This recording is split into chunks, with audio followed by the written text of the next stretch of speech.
I found out that Nintendo and Microsoft, they were going to come in town to promote their new consoles that was coming out in November. So I showed up with my tape recorder, because that's how I used to record my shows back then, with my tape recorder and my video camera. I showed up, and they gave me media badges to both events. The first one was Microsoft. The second one was Nintendo. So I interviewed people that were in line. I interviewed the developers that worked on the game. I interviewed the execs that were also there interacting with the fans and everything. And at the end of the event, they surprised us with Xbox. I was like, wow, for free? They were like, yeah, this is for free for you guys.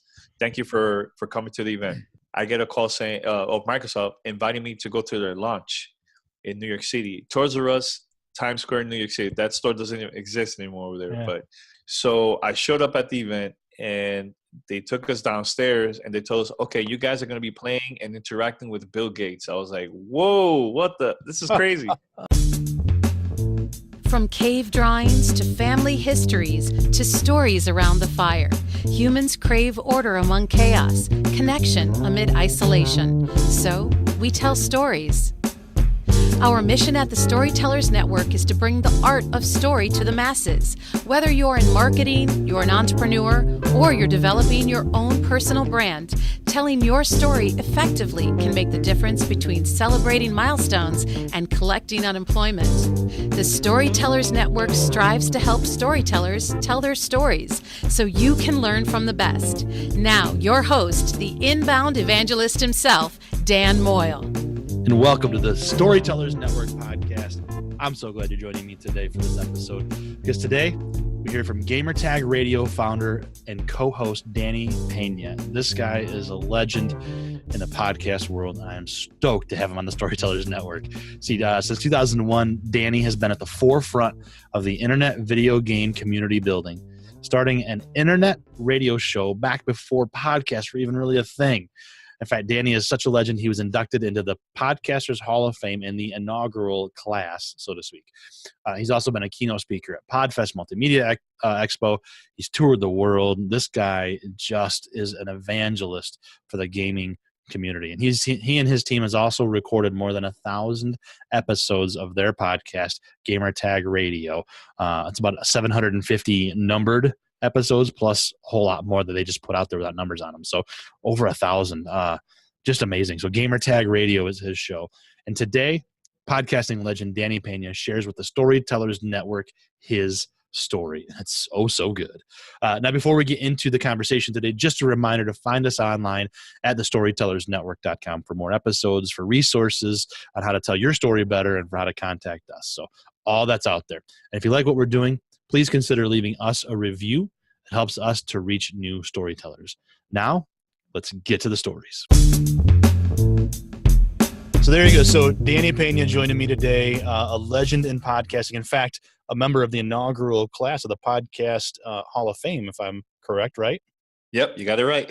You got it right. Well, hey, man, thanks for spending time with the Storytellers Network, man. I appreciate it. Yeah, thanks for the invite, man. Yeah. Thanks for the invite. So I love the idea that storytellers can be in any genre, in any location. You don't have to be in some kind of giant mecca for storytelling, so to speak, right? So let's talk a little bit about that to start off with. Where are you right now, and where do you do your storytelling from? Well, I'm originally from New York City. I was born and raised over there, but right now I'm in Miami. I've been here since like 92. So yeah, I've been here for a couple of years, man. So when I started my first radio show, because I started in 2001, it was an internet radio show. I started doing that in New York City. And then Gamertag Radio in 2005, I started doing it here in Miami, Florida. So you've been doing podcasting since before it was called podcasting. Yep. At that time, it was 56K modem, all that stuff. Man, that's awesome. Yeah. And do you think of yourself as a storyteller when it comes to podcasting? At first, no, because I was just doing it for fun, right? But then throughout the years, I was like, man, I got to share my story of like the stuff that I've been doing throughout the years, because I would love to inspire other people. So that's when I started speaking. Like maybe 3 or 4 years ago, I started speaking about how I started with the show and my life as a podcaster. So yeah, now I do consider myself as a storyteller for sure. And on your show, then, I mean, you're talking about the the gamer life and games in particular and technology, that kind of stuff. But do you also share stories about what you're doing with those games and people who are really, big in the world, kind of a thing? Yeah, definitely. What we usually do is we're known as a podcast that we travel a lot. We go to like a lot of studios, and we get to meet like the people involved with the game, the producers, the marketing, PR folks, right? So what we do is when we go to the studio, we love to hear the behind the scenes stories, how it is working on a product, because from the outside, someone that just love playing games, they don't really know the work that all these people that have been working on this game, they put in like behind the scenes. So we love doing that. We love talking to the developers and the producers, man, to share their stories of how it is behind the scenes on working on a game or on a product. So I think it's important. I think it's something for us to learn. And if definitely, if you want to be part of an industry like gaming, you will know more about it, man. So kind of a story sharer rather than a storyteller kind of thing. That's cool. Yeah. Mm-hmm. So you empower others to tell their stories. So what's one of your favorite moments in this world so far that you've said, you get to go tell somebody else's story or be at a company or do something with a particular game? Do you have a favorite? Yeah, I have a lot. But the one that stood out back when I first started, one of my friends, she attended this event. There was MTV and Xbox. They were going to reveal like a brand new product, a brand new console. So they recorded this on a Thursday, I believe, Thursday night. So then Friday morning, I found out about this and I contacted them. Is it possible for you and your friends to be on our podcast to talk about this event? So she came on with a couple of friends and they basically spilled the beans, right? So originally this show, they were going to air it on MTV like a week later. But we got the scoop the next day. So we posted a podcast and I know it was going to happen. We're like, all right, it's cool. She spilled the beans about the event. She talked about the new console from Xbox and everything. And this episode ended up all over media outlets, major media outlets. CNN picked it up. IGN picked it up. It was everywhere. And the audio was only up for like maybe 30 minutes. And I got a call from Microsoft saying, hey, Danny, can you please delete this audio, don't put it up. Put it up after we air this episode on MTV, because we want to keep this as a surprise. And I didn't know. I was just freaking out. Like, oh man, I don't want my friends to get in trouble. So I took it off. But it was already too late because the listeners, they already had it in different sites, the audio. So it was too late, man. Oh, but that's cool. That one is cool. Another one is just interviewing like the execs from different companies and stuff, and that's pretty cool, getting that opportunity, man, because a lot of people don't know them like that, so sometimes when we sit down with a developer or an exec, they feel comfortable, because to me, I want the person that we're interviewing, want them to be comfortable during the interview, so maybe they will release some more stories about themselves instead of just keeping everything to themselves, you know what I'm saying? So yeah. I think it's important to do that, man. Super, super important. Now, do you find when you talk about executives, I think of the gaming world. If I played some games, I'm not nearly as well versed as yourself and your co-host and everybody. But I play games. I mean, I love the old school Nintendo. I love a little bit of Xbox, this kind of thing. So I think of executives as like, if it was music execs, they're the buttoned up suits, the kind of the bad guy of that world. It doesn't sound like they are though necessarily, right? I mean, are they kind of gamers too? Nah, they're the ones that we interview, they're gamers. They know about the business. I learned a lot from them too. Yeah. And sometimes us as gamers, we get frustrated about certain things, and we mention that to the people that we interview, and they tell us why they're doing it. Sometimes we don't know how it is behind the scenes, but by them telling us, we learn a lot from them. So I think it's important, man. I think it's really cool to do that, man, to sit down and interview all these execs, So not last year, but throughout the years, we had Jay Allard, Phil Spencer, Peter Moore. These are like legends in the gaming world. We also had Nolan Bushnell, the creator of Atari. I had him last year on our podcast. With him, man, I'll never forget this, man. With him, I was super excited because I was dying to say thank you to him, man, because he's the reason why I started gaming, because my grandmother bought me an Atari 2600. So I was telling him that story about that, and And the conversation was super cool, man. He was like, well, thank you for your grandmother, man. You know, I'm just trying to build my business, man. You know, back in the days, you know, so it's cool. I think it's super cool, man. That's awesome. It's nice to be able to talk to your heroes and it works out well, right? Yeah, definitely, man. Definitely. That's cool. Well, what do you love about stories? When you're talking to the executives, you're talking to him, you're talking to other gamers. What is it about story that you love? Learn from their experience. Learn from their mistakes. Maybe the things that I learned from them, I want to make it better for our podcast and for our business. You know, so I mentioned this a lot. I think it's important to learn the history about anything that you're into. Let's say you're into hip hop. Learn about hip hop. How was it back in the days? How was it the struggle back in the days for all these artists trying to get their songs out there because they were not getting no radio play, right? Stuff like that. But learning from that, you appreciate the stuff that they've done in the past. And I take that same stuff that I learned from the music industry. I do the same exact thing with podcasting and video games. You know, right now it's super easy to just record a show and just put it out there, right? But the hard part is getting people to listen to your show, right? So every time I speak, I always mention this. Like I'll go to the stores, pass out flyers, when there's like a big event coming out, a game coming out at retail stores, and I interact with the gamers that are in line, and I tell them about GTR, I interview them, and they get so excited that they tell their friends, they tell their family members, and that's how we got our name out there. And I always mention, get out of your house and talk to other people, man. It probably will help your podcast. You know, go to events, network. Don't just sit in front of the camera or behind the microphone and that's it, right? And that's it. Get out of the house. Now, do you? So we met at Podfest. So I know that you're there speaking this kind of thing, and you're running either a panel, or you're a keynote, or you're something. But do you still go out to those lines and interact with that grassroots effort? Yeah, I do. Not as much as before, because you know throughout the years, technology has been changing. So it's easy now for the gamer to just download the game from their systems at their house. You know, but we still do go to events like PAX. We go to E3, or we go to private events that the companies will invite us. So we've been out of the country, like the UK. Where else we've been to France. We plan to go maybe in the future to other places too that I'm excited about. So yeah, I mean it's different now. Now it's a little different because of that, man. Because of the whole. I could just download the game from home. I don't need to go out, you know. But there's still gamers still out, like in the stores, man. So, yeah, that's cool. How do you think that social media? So you talked a little bit about technology. How do you think that social media affects storytelling? Whether it's through the podcasting or whether it's an author maybe or a gamer that wants to tell their story. How does social media kind of like mess that up or help it, or what does it do?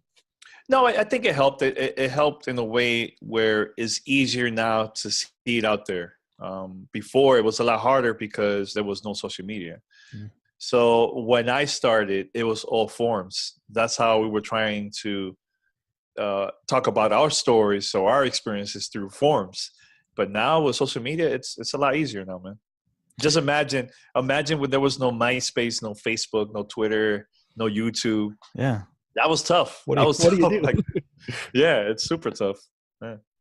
Flyers at lines, I guess, right, to get the word out. I mean, that's what it comes out to. So I mean, I have this cool story. I'm a huge fan of the old school games. Like I know you said that you played Nintendo, Super Nintendo. So Super Nintendo to me is one of my favorite consoles. That one and the Dreamcast from back in the days. So Nintendo, they're releasing a classic version of that system, the Super Nintendo Classic. So I went to Best Buy. I woke up at 3:00 in the morning, and I was like, man, probably there's not going to be no people in line. But I'm just going to go early because the previous console is sold out. It was really hard to find.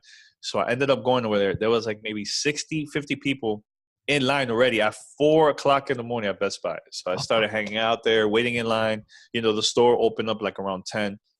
So I started talking to people that were in line, and I explained to them, stuff about the industry. And one of them was like, man, you know your stuff, man. Like, wow, what is it that you do? And I told them I'm a podcaster. And I told them my story about how we launch our show and everything. And I got my system already at 10 o'clock, 10:30 or so. I got my system. I was waiting for my fiance outside. And the guy that I was talking to and another person too, he was close to us in line. He came up to me in front, outside, in his car, and he was like, "Hey, what's your name of your podcast?" And I go, "Oh, Gamertag Radio." He's like, "Okay." He's searching on his phone. He's like, "All right, man, I'm going to listen to it right now." And he left to drive and listen to our show. I'm like, "Oh, snap." That's pretty cool. Awesome. But if it wasn't for me telling my story to him about the show, that would have not happened. So that connection with face-to-face with people, I think is something that we need to do more. It's all about relationships, right? I mean, that's what it comes down to. I hear you saying, yeah. Mm-hmm. So if we go back to your beginnings of everything you've got going on, I was, and of course, if you search for you online, you Google you find you, of course. And one of the pictures that I saw was you in front of the CBS radio logo. So it seems like have a pretty blessed life now. Like things are going pretty well. It probably always wasn't like that though. So go back to the beginning, the pre-MySpace, the again out there on the pavement and everything else. What was it like starting a podcast or internet radio back then? I mean, did everybody look at you like you were crazy? Actually, yes. Yes, because so originally, and for those who are listening to this show, I want you to go right now, after you finish listen to the podcast, go to this. We released a documentary called Gamertag Radio, a podcast story. It's free on YouTube. Go to story.gamertagradio.com, story.gamertagradio.com, and there's a history about us. It's a pretty cool documentary, so check it out. It's totally free. So back when I started, I originally wanted to launch an internet radio show back in 1997, 98. But I was talking to my friends. This is the time where I used to be a music promoter. And the technology wasn't there. It was super expensive. We were planning to use the 56K modem through a real player software back in the days and stuff. So I stopped. I was like, it's not going to happen. So then years later, in 2001, during the Sega Dreamcast days, this game came out called Phantasy Star Online. I became a huge fan of that game. So I was like, man, I still want to do this internet radio show because people could listen to it worldwide. So I launched my show. It was called PSO Radio at that time. And I found this website called mp3.com. mp3.com was for music artists. So let's say you're an artist, you have a lot of tracks, a lot of songs there. And every time somebody streams your music or download your music, you get paid out of that. So I was like, man, let me just do this. Who knows what can happen? Let me release my show through mp3.com. It's a free hosting website. Might as well just do it. So I did that. And the media picked it up. Like, oh, man, this is the first Fantasy Star Online talk radio. Check it out, whatever. And it was everywhere. And that helped me to get my first check because of the internet radio show back in 2001. My first check was $500 back then. Wow. Yeah. So then months later, it was 2 months after 9/11. I was still in New York City. I found out that Nintendo and Microsoft, they were going to come in town to promote their new consoles that was coming out in November. So I showed up with my tape recorder, because that's how I used to record my shows back then, with my tape recorder and my video camera. I showed up and they gave me media badges to both events. The first one was Microsoft. The second one was Nintendo. So I interviewed people that were in line. I interviewed the developers that were working on the game. I interviewed the execs that were also there interacting with the fans and everything. And at the end of the event, they surprised us with Xbox. I was like, wow, for free? They were like, yeah, this is for free for you guys. Thank you for coming to the event. So after we were done, I took it home, started playing it. Like maybe a week later, I went to the Nintendo event, and then I get a call before that. I get a call saying of Microsoft inviting me to go to their launch in New York City. Toys R Us, Times Square in New York City. That store doesn't even exist anymore over there. Yeah. But this is the time where the store wasn't even done yet. They had to get permission from the city in order for them to open the store and to have this event. So I showed up at the event, and they took us downstairs, and they told us, okay, you guys are going to be playing and interacting with Bill Gates. I was like, whoa, this is crazy. So yeah, I got to meet Bill Gates. There's pictures online if you search, and also in the documentary talk about that and stuff. Mhm. But it was something that I was not expecting, and this was a time where podcasting didn't even existed. It was just me with my little tape recorder, and they gave me the opportunity. It was something new and different at that time, So it helped me to network with a lot of companies. Yeah. So what I hear you saying too is don't be afraid to just go try. Especially if you're just starting out, whether you're young like you were or whether you're just young in the business, don't be afraid to just go try stuff, and you never know what you're going to happen, right? Yeah, and what's important too, doesn't matter what type of equipment you have. I had a tape recorder. That's not the greatest equipment out there, Right. And another thing too, the documentary that I produced and edited the whole thing. Shout out to Neil Galarte. He worked on the intro and the outro of the movie, but I edited the whole movie using iMovie. And the reason why I did it using iMovie is to prove a point that it doesn't matter the software that you have. It doesn't matter the equipment that you have. What matters is the content. So start small, and once you get better and you get more income or more money, start investing on buying better mics and better equipment, But start small. Don't start spending so much money on audio equipment and you're like, I don't know, I think I'm done. You know what I'm saying? So start small. And there again, don't be afraid to just start, start small and use any platform. I mean, do you see, so you've been doing podcasting since, again, before it was podcasting. You're also on social media. You have your website. You speak in front of people. Does any platform scare you at all, or do you want to just try anything? I try anything because it's good to test it out to see if it works or not. It's not, if it doesn't hurt to try, in other words. So it's good to test it out and try it out to see if it works for you. Maybe it will help you, right? It will help you and your podcast. So whether it's, telling stories or sharing stories or doing that documentary, where do you find the inspiration to get up and actually storytell? My family, my mom and my dad especially, since I was a kid, they would always tell me stories of how they grew up. How was it for them living in the Dominican Republic, as a young kid, as a teenager? And one of the things I learned from them too is that you got to keep on working hard no matter what, and don't give up. Don't give up at all. Because I think nowadays, we have social media and everything, and people are focusing so much about their numbers, their download numbers, how many followers they have, that they work so hard that they get burned out. Maybe they don't feel like working anymore because they don't see results right away. And, I've been doing this now for 13 plus years, and everything takes time. And that's the thing that I learned from my parents and my family. Things just doesn't show up like that, everything takes time. And I think it's super important for us to promote that with our experience that we've been through in our lives. Just talk about that, because we need to inspire other people too, man. So yeah, like I said, I learned a lot from my family, especially my mom and my dad. And do you have a favorite family story from them, of whether it's the growing up in the Dominican Republic or just your stories from being a kid in New York City? Yeah. Well, this is a cool one because my dad used to be a DJ, so he will DJ like all these house parties and stuff, right? And I was always into radio. For some reason, I was always messing with his equipment and everything.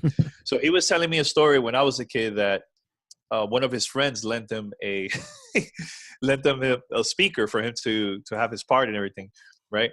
So my dad did the party. It was awesome. He was sleeping.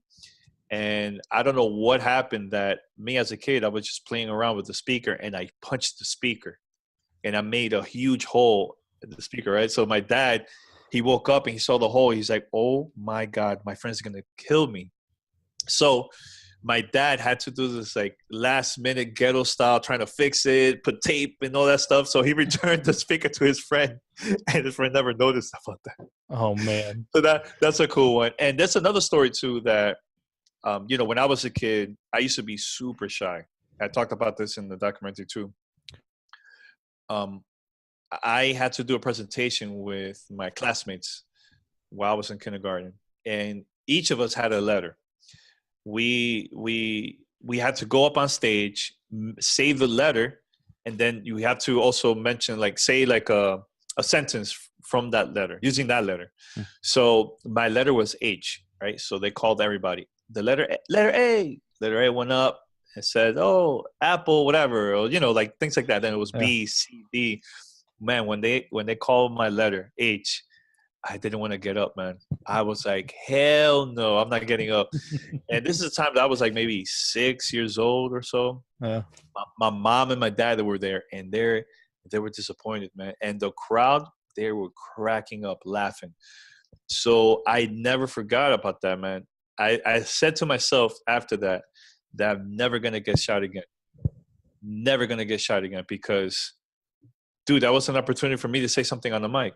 And I didn't get up because I was just too scared. I was frightened, right? But I bet you, if I've never been through that stuff, never been through that experience, right? Going through that, I think I would have been shy. Still, I forced myself like, no, that's it. Can't be shy again. You just got to go for it, man. And now you're speaking to people around the world and interacting with Bill Gates and like. Yep. Yeah, and look, when I got inducted to the Hall of Fame, there was 1,000+ people there because it was during podcast movement in Dallas, Texas, or Fort Worth, Dallas, Texas. Mm-hmm. And yeah, that dude, a lot of people will not get up, man. 1,000+ people, that's a lot of people. Yeah. Right. So, but yeah, man, that was cool. What was that like to be inducted as an inaugural class of the Hall of Fame for podcasting? Mm-hmm. It was special to me because, being the first Latino, the first gaming podcast, and also the first group to get inducted to the Hall of Fame. It's good because I went through a lot in my life, man. When I started the podcast with no money, traveling to events with only $20, it was good. I think it was all worth it, man. All the opportunities I've been getting throughout the years. The awards, the Hall of Fame, speaking, traveling, all that was because I never gave up, man. And I want to share that to people, man. That's why I made that documentary because I want to inspire the future, the next generation of content creators, for them also to come up with something cool and new, man. That's gonna help the industry, man. Yeah, So. And do you see it kind of, you use the word just now, content creators. I talk about storytellers, but it's more than just telling stories. It's content creation, right? Is that what you see it as? Yep. I say it like that too, man. Yeah. I definitely see that. Mm-hmm. That's cool. So you've mentioned Bill Gates. You've mentioned the obviously we talked about the Hall of Fame. Has there been one point where you've kind of looked around and thought, man, I've really kind of made it in this world in some way that you can really point to? Yeah, there was. Well, okay, so this was in 2015. 2015, there was a lot of things going. I think that was like the most craziest year for us throughout the whole years of Gamertag Radio. That year, iTunes features on the front page for the first time in 10 years.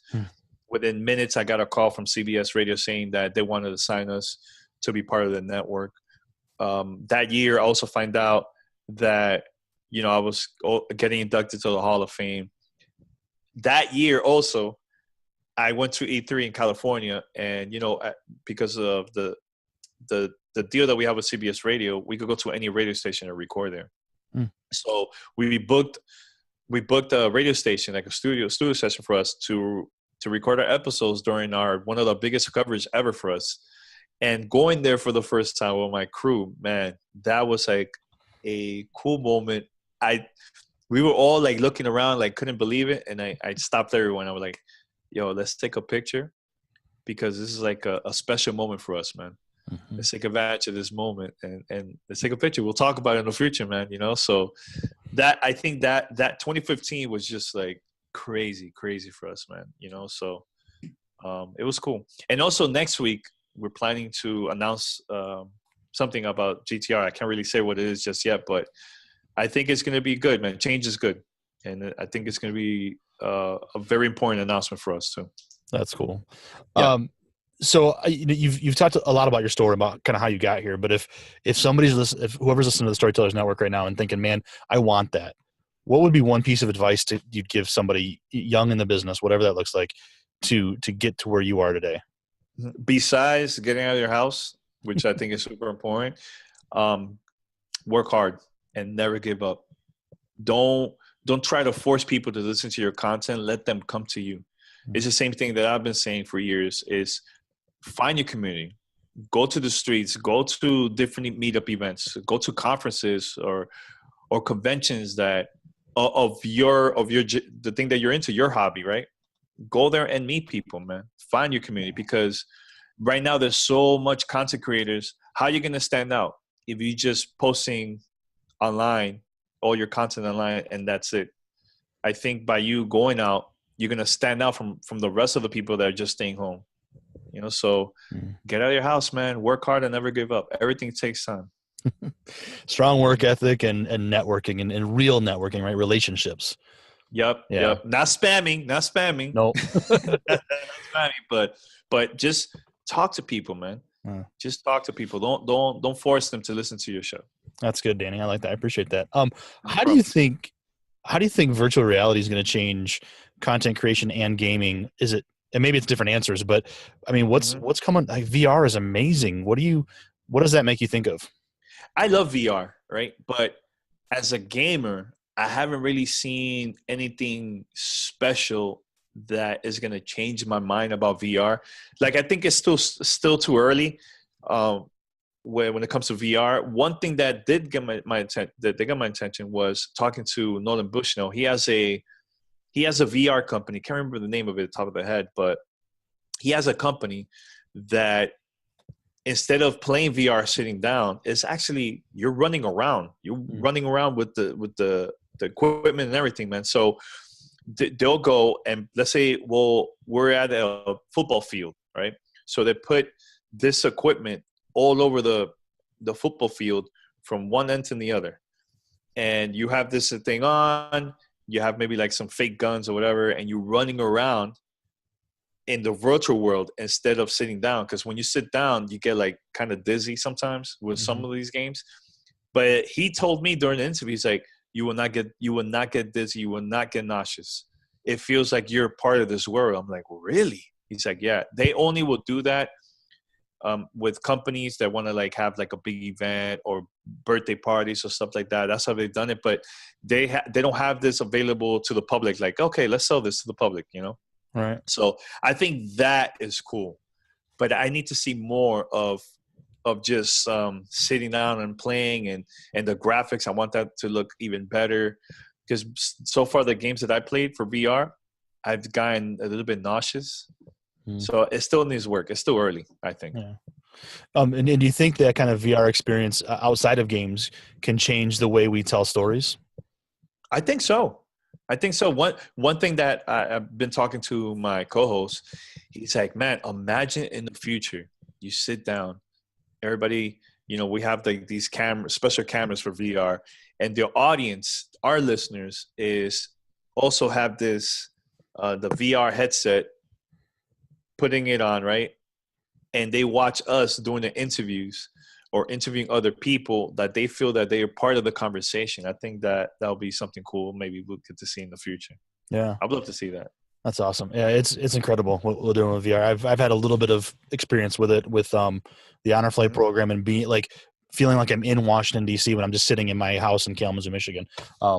That's pretty awesome. Or I played a game. I was up in Boston and I played a game, a zombie hunting game that we walked around a warehouse. Just like that's what I'm talking about. Something like that. I think that's cool. Yeah. But see, you feel like you're part of the experience, right? But yeah, I feel like just sitting down is not enough, man. Mm-hmm. But walking and interacting with things, oh man, that's awesome. Yeah. I'd like to see more of that. Yeah. I mean, I can imagine a storytelling world, where, movies, right? Instead of just going to the movie and sitting there, what if you're in the movie and you're walking around and you're exploring things? I mean, just like, I don't know, it's incredible. I mean, the future of storytelling and gaming and everything is it's wide open. So I would like to see that too for like documentaries too. That would be cool. Oh yeah, absolutely. Yeah. That'd be really cool. All right, so let's so back to storytelling. I've got one last question for you, Danny. I appreciate your time today. No problem. If you could only tell one last story and then you were done being a storyteller, as it were, what would that story be? What would it look like? My grandmother I talk a lot about this. My grandmother changed my life back in the days when I was a kid. She was the one that bought me an Atari 2600. She's not a gamer at all. She doesn't know anything about the video games, right? But she bought something not knowing that was going to change my life. And by her buying me my first video game console, the Atari 2600, there would have been no me meeting Bill Gates or me doing Gamertag Radio or getting inducted to the Hall of Fame, attending all these events, going to E3, going to the studio. All this goes back because of what my grandmother did. She decided to buy that console for me. And, thanks to her, man, she was the one that changed my life, man, because of just that, so that's why I always say, man, you never know the people that you're going to change, the stuff that you put up, like as a content creator. You never know, you never know who's listening to the show. We get emails all the time from people that they're stressed out. They probably going through some rough time in their life, and they listen to our podcast and they feel like they're part of the conversation. They feel like they're hanging out with us. Yeah. So that I think that's important, man. That's super important to me. Just my family and the people that we've changed throughout the years, man, with like their lives throughout the years. Changing lives one life at a time, right? Yep. That's cool about your grandma, man. It's cool to keep her legacy going, and yeah, that's awesome. Beautiful. Well, thanks, Danny. Appreciate your time, man. Where can people, where's the best place to find you and Gamertag and everything else? Yeah, go to gamertagradio.com and you can find us everywhere: Apple Podcasts, Spotify, Stitcher, TuneIn Radio, other podcast directories. Just look us up, gamertagradio.com. You can go there too. Facebook, Gamertag Radio, and Twitter, Gamertag Radio. Pretty easy to find you. Awesome, man. Super easy. Thanks for your time today, Danny. Appreciate it. Yeah, no problem. Thanks a lot, man. Thank you so much to our guest, Danny Peña, for joining us today. Be sure to check out that documentary he mentioned. It is amazing. And visit him online as well at gamertagradio.com. Subscribe to the Gamertag podcast if you love the gaming community. I think it's awesome. And such a cool storyteller. I love the story about his grandma. Just, man, a lot of fun. Legend right there. So thanks, Danny, for being on the show. I appreciate it very much, man. Now, if you enjoyed this episode, please consider sharing it all over the place: Twitter, LinkedIn, Facebook. Tell people about it. Pass out flyers, like he said, when it comes to this kind of stuff. So sharing with other people certainly helps us reach more storytellers and hopefully help the world out there at large. So thank you very much for that. And also, if you enjoyed it, consider leaving us a review, would you? You can leave reviews, of course, on Facebook. You can hit us up on Twitter. Leave one on Apple Podcasts, wherever you listen to your podcast. In fact, here's one from Apple Podcast. Rosie 81200. 1200. So Rosie, thanks, Rosie. You have a terrific podcast. Host Dan Moyle is engaging, and I love everything about this podcast. Looking forward to future episodes. So thank you, Rosie, for that review. Do appreciate it very much. Until next time, here's to telling our stories and having stories to tell. Cheers.